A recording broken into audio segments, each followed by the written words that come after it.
क्या आपने कभी सोचा है कि शैतान ने मूसा के शरीर को उनकी मृत्यु के बाद इतनी बेताबी से क्यों ढूंढ रहा था? यह सवाल अजीब लग सकता है, लेकिन यह बाइबल में दर्ज एक सच्ची घटना है। मूसा कोई साधारण व्यक्ति नहीं थे। परमेश्वर ने उन्हें इस्राएलियों को मिस्र की गुलामी से निकालने और उन्हें प्रतिज्ञा किए हुए देश तक ले जाने के लिए चुना था। वे पूरे जीवन परमेश्वर के प्रति आज्ञाकारी रहे और परमेश्वर ने उनके माध्यम से 10 आज्ञाएं दी। वे विश्वास और नम्रता का एक बड़ा उदाहरण थे, लेकिन उनकी मृत्यु के बाद जो हुआ वह बहुत ही रहस्यमयी और सोचने पर मजबूर करने वाला था। बाइबल बताती है कि परमेश्वर ने मूसा को एक गुप्त स्थान पर दफनाया, लेकिन इसके बाद एक अनोखी घटना घटी। स्वर्गदूत मीकाएल और शैतान के बीच मूसा के शरीर को लेकर एक विवाद हुआ।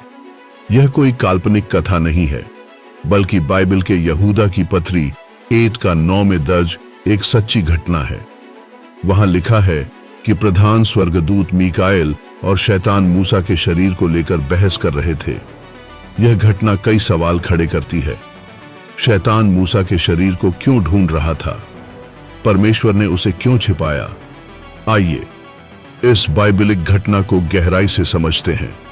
मूसा, जिसने इस्राएलियों को मिस्र से निकाला, जिसने परमेश्वर से सीधे 10 आज्ञाएं प्राप्त की और जो अपने लोगों को प्रतिज्ञा किए हुए देश तक ले गया, अब अपने जीवन के अंतिम समय में था। उनका जीवन परमेश्वर की उपस्थिति, चमत्कारों और दिव्य शिक्षाओं से भरा था। लेकिन जब वे प्रतिज्ञा किए हुए देश के करीब पहुंचे तो उन्होंने एक गंभीर गलती कर दी, जिससे उनकी सेवकाई प्रभावित हुई। परमेश्वर ने मूसा को आज्ञा दी थी कि वे चट्टान से बोलें और वहां से पानी निकलेगा ताकि इस्राएली उसे पी सकें। लेकिन इस्राएली लगातार शिकायत कर रहे थे और मूसा दबाव में आ गए।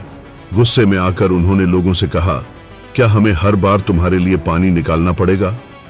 यह वाक्य सुनने में साधारण लग सकता है, लेकिन इसके बहुत गंभीर परिणाम हुए। मूसा की गलती यह थी कि उन्होंने हम शब्द का इस्तेमाल किया, जबकि पानी निकालने की शक्ति केवल परमेश्वर की थी। जब मूसा ने हम कहा तो उन्होंने अनजाने में परमेश्वर की महिमा में खुद को भी शामिल कर लिया। यह एक ऐसी चूक थी जो उनकी पूरी यात्रा के अंत में भारी पड़ी।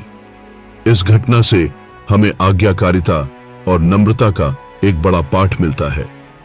परमेश्वर की महिमा में किसी इंसान का स्थान नहीं हो सकता। मूसा ने पूरी जिंदगी परमेश्वर की सेवा की, लेकिन एक छोटी सी चूक ने उन्हें प्रतिज्ञा किए हुए देश में प्रवेश करने से रोक दिया।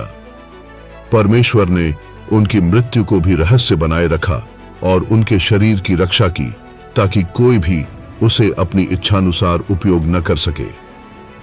शैतान की मूसा के शरीर पर दावेदारी यह दिखाती है कि वह हर वह चीज चाहता है जिसे परमेश्वर ने छुआ हो, लेकिन परमेश्वर अपने लोगों की रक्षा करता है, चाहे वे जीवित हों या मृत। इस घटना में हम यह भी देखते हैं कि प्रधान स्वर्गदूत मीकाएल ने शैतान से लड़ने के बजाय कहा, प्रभु तुझे डांटे। यहूदा 1:9। इससे हमें यह सीखने को मिलता है कि हमारी लड़ाई हमारी अपनी शक्ति से नहीं, बल्कि केवल परमेश्वर के अधिकार से लड़ी जाती है। दूसरी बात यह थी कि मूसा ने चट्टान को मारा, जबकि परमेश्वर ने उनसे केवल चट्टान से बोलने के लिए कहा था। परमेश्वर की आज्ञा के विरुद्ध यह कार्य उनकी आज्ञाकारिता की परीक्षा था। जैसे ही मूसा ने ऐसा किया, परमेश्वर ने उनसे कहा कि अब वे प्रतिज्ञा किए हुए देश में प्रवेश नहीं कर पाएंगे, क्योंकि उन्होंने यह गलती की। सोचिए, मूसा ने अपने जीवन में कितना कुछ सहा, कितना संघर्ष किया, हर कठिनाई को सहते हुए इस्राएलियों का नेतृत्व किया, लेकिन अंत में वे इस एक गलती के कारण उस देश में प्रवेश नहीं कर सके, जिसका उन्होंने वर्षों तक मार्गदर्शन किया था, और फिर उनकी मृत्यु हो गई। व्यवस्था विवरण 34:5-6 में मूसा की मृत्यु का वर्णन किया गया है। और मूसा, जो यहोवा का सेवक था, वहीं मोआब देश में यहोवा के वचन के अनुसार मर गया, और उसने उसको मोआब देश की एक तराई में बेतफोर के सामने मिट्टी दी, परंतु आज के दिन तक कोई नहीं जानता कि उसकी कब्र कहाँ है। यह पद हमें दिखाता है कि मूसा मोआब देश में परमेश्वर की इच्छा के अनुसार अपने जीवन का अंत कर चुके थे। और फिर एक रहस्यमयी और दिव्य घटना घटी। परमेश्वर ने स्वयं मूसा को दफनाया। बाइबल में यह एक अनोखी घटना है कि स्वयं परमेश्वर किसी व्यक्ति के अंतिम संस्कार में सीधे हस्तक्षेप करें। यह परमेश्वर का प्रेम और आदर दिखाता है, क्योंकि उन्होंने अपने प्रिय सेवक और मित्र के लिए यह विशेष कार्य किया। परमेश्वर, जो पूरे ब्रह्मांड के सृष्टिकर्ता हैं, स्वयं एक इंसान की मिट्टी देने में शामिल हुए। यह दर्शाता है कि मूसा केवल परमेश्वर के सेवक ही नहीं थे, बल्कि वे परमेश्वर के मित्र भी थे।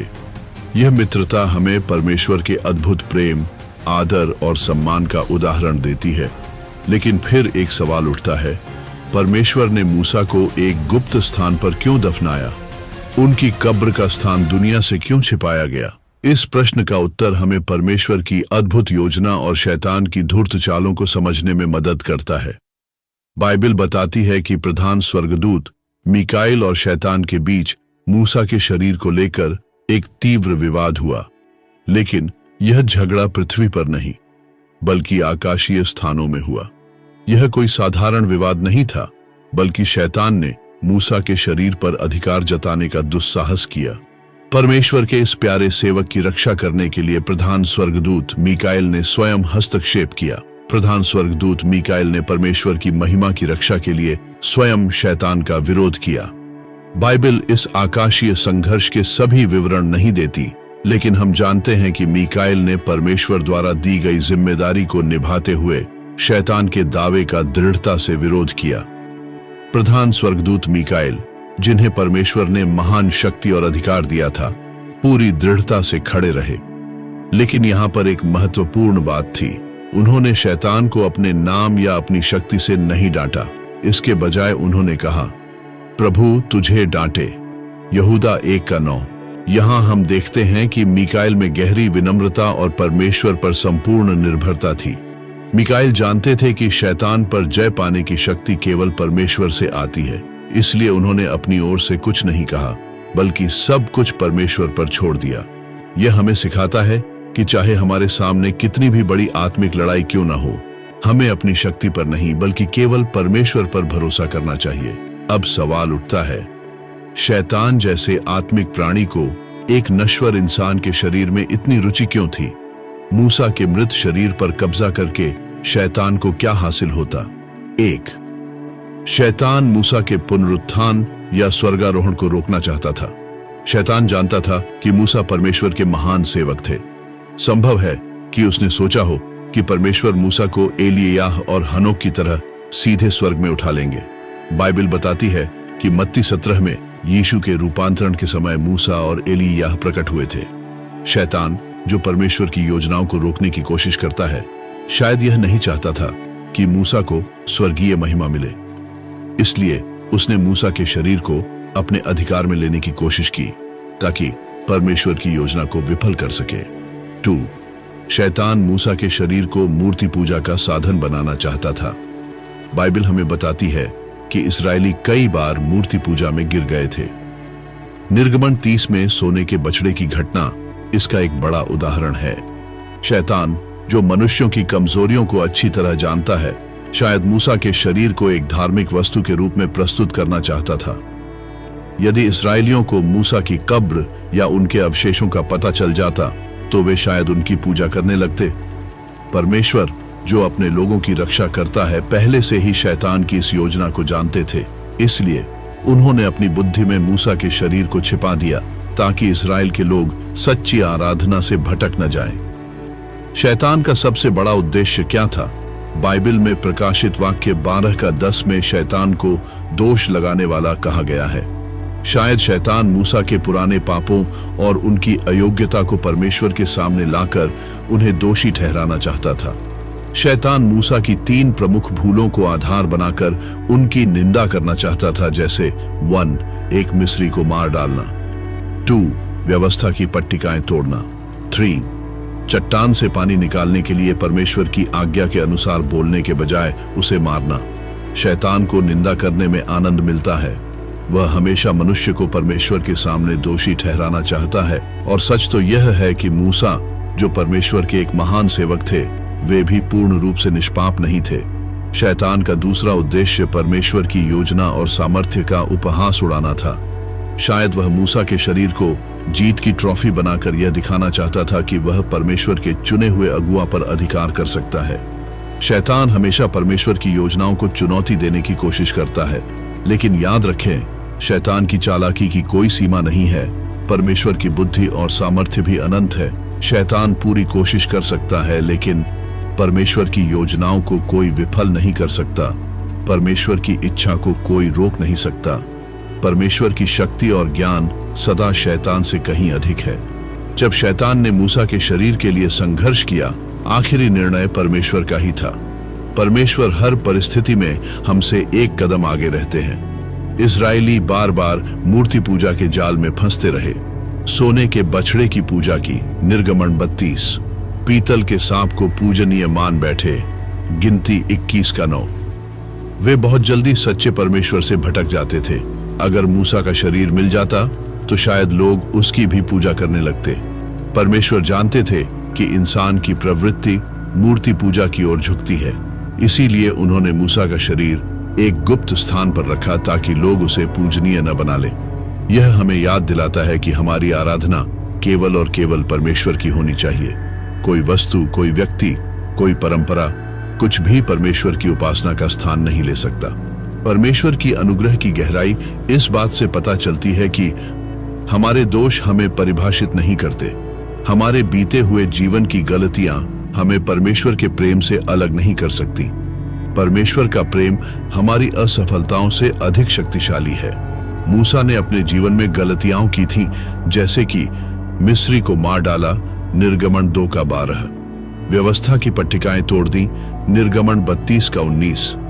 परमेश्वर की आज्ञा का उल्लंघन किया और चट्टान पर मार दिया, गिनती 20 का 11। फिर भी परमेश्वर ने उन्हें ठुकराया नहीं, बल्कि स्वयं उनकी देखभाल की और उनका सम्मान किया। यही दिखाता है कि परमेश्वर की अनुग्रह हमारी कमजोरियों से अधिक महान है। बाइबल हमें बताती है कि शैतान हमेशा परमेश्वर की योजना को रोकने का प्रयास करता है। वह हमारे पुराने पापों को सामने लाकर हमें दोषी ठहराता है। प्रकाशित वाक्य 12 का 10। वह हमें परमेश्वर से दूर करने के लिए चालें चलता है। वह हमें धोखा देने की कोशिश करता है ताकि हम सत्य से भटक जाएं। लेकिन प्रधान दूत मिकाएल ने हमें एक महत्वपूर्ण शिक्षा दी। उन्होंने अपने बल से शैतान को नहीं डांटा, बल्कि कहा, परमेश्वर तुझे डांटे, यहूदा 1 का 9। यह दिखाता है कि सिर्फ परमेश्वर की सामर्थ्य से ही हम शैतान का सामना कर सकते हैं। शैतान के किसी भी प्रलोभन से डरने की जरूरत नहीं, क्योंकि परमेश्वर की योजना को कोई विफल नहीं कर सकता। परमेश्वर की इच्छा को कोई रोक नहीं सकता। परमेश्वर की शक्ति और प्रेम सदा विजयी होते हैं। अगर आपको यह वीडियो पसंद आया तो सब्सक्राइब करना न भूलें और नोटिफिकेशन बेल को दबाएं ताकि आप हमसे जुड़े रहें। नीचे कमेंट में मुझे बताएं कि वीडियो कैसी लगी। हमें आपसे सुनना अच्छा लगेगा। और इसे अपने दोस्तों और परिवार के साथ शेयर करें। और स्क्रीन पर दिए गए किसी भी वीडियो पर क्लिक करके बाइबल के बारे में और जानें। आने वाले एपिसोड्स में हम परमेश्वर के वचन के और गहरे रहस्यों और शिक्षाओं को जानेंगे। परमेश्वर आप पर आशीष बनाए रखे। आमीन। जय मसीह की जय। यीशु।